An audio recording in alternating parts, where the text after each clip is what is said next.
Oke, kali ini kita bakal ngebongkar sebuah cerita yang tersembunyi, sebuah kisah di balik nama kota yang kita pikir kita udah kenal banget, Depok. Yuk, kita mulai penelusurannya. Kita semua tahu Depok kan? Kota satelit yang super sibuk, pusat pendidikan, rumah bagi jutaan orang. Tapi, pernah nggak sih kalian berhenti sejenak dan bertanya, nama Depok itu sebenarnya dari mana sih? Nah, siap-siap ya, jawabannya mungkin bakal bikin kalian kaget. Oke, kita mulai dulu dari teori yang paling terkenal, yang mungkin kalian juga pernah dengar. Ceritanya simple, spiritual, dan ya melegenda banget. Jadi menurut cerita rakyat yang paling umum, nama Depok itu katanya cuma singkatan dari kata Padepokan. Konon katanya, dulu daerah ini tuh tempat yang sepi banget, tempat para orang bijak dan resi menyendiri buat cari pencerahan. Lama-lama, namanya disingkat jadi Depok. Kedengarannya masuk akal ya. Tapi, tunggu dulu, karena ada cerita lain yang sama sekali beda. Nah, disinilah ceritanya jadi menarik. Di satu sisi, kita punya cerita rakyat yang indah soal Padepokan. Tapi di sisi lain, ada teori yang jauh lebih rumit, lebih terdokumentasi, dan akarnya tuh kuat banget dari zaman kolonial. Yuk, kita kupas tuntas teori yang kedua ini. Oke, sekarang kita geser sedikit ya dari cerita yang agak mistis ke fakta sejarah yang tercatat dari zaman Belanda. Dan percayalah, bagian ini benar-benar bisa mengubah cara kita mandang nama Depok selamanya. Iya, kalian nggak salah dengar kok. Akronim. Menurut catatan sejarah, nama Depok itu adalah singkatan dari sebuah frasa panjang dalam bahasa Belanda. Kita bedah satu-satu yuk. Kita mulai dari dua huruf pertama, D dan E. Ini singkatan dari De Eerste. Kalau diartiin ke bahasa Indonesia, artinya itu yang pertama. Lanjut ke huruf P. Ini adalah singkatan dari kata Protestanse. Nah, udah mulai kelihatan kan polanya kemana?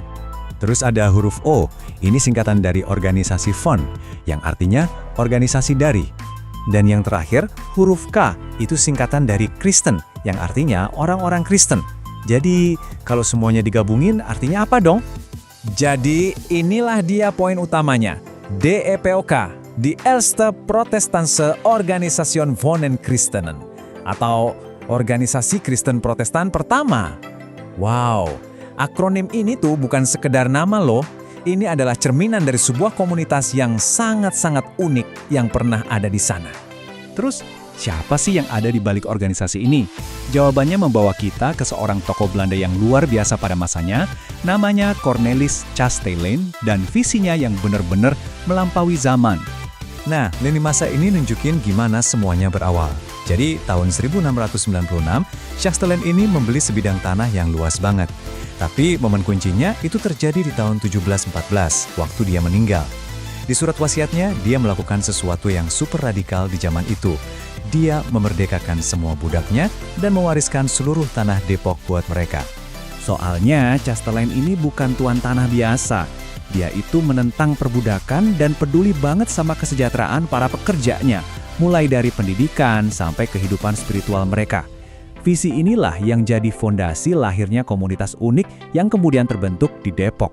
Nah, dari wasiat Chastelain itu, para budak yang udah merdeka inilah yang kemudian membentuk sebuah komunitas unik yang dikenal sebagai Belanda Depok atau Depoker.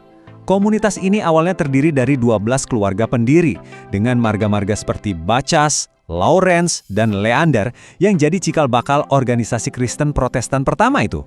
Dan yang paling gila dari sini adalah komunitas ini tuh saking terorganisirnya sampai Depok sempat jadi wilayah otonom, semacam negara kecil gitu deh yang namanya Gemeente Depok, lengkap dengan sistem pemerintahannya sendiri. Ini sebuah fenomena sejarah yang unik banget di Indonesia.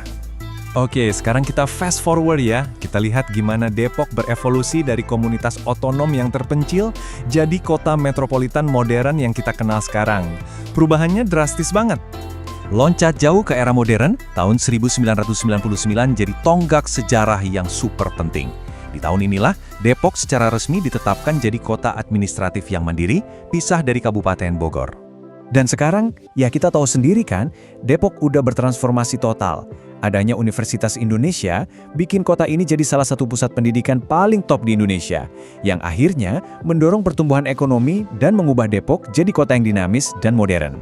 Jadi, setelah kita lihat dua sisi cerita yang beda banget ini, gimana dong kesimpulannya? Mana cerita yang benar? Mungkin jawabannya ada di antara keduanya. Identitas Depok yang sebenarnya itu ya ada di perpaduan unik ini. Di satu sisi, ada legenda Padepokan yang berakar di budaya lokal.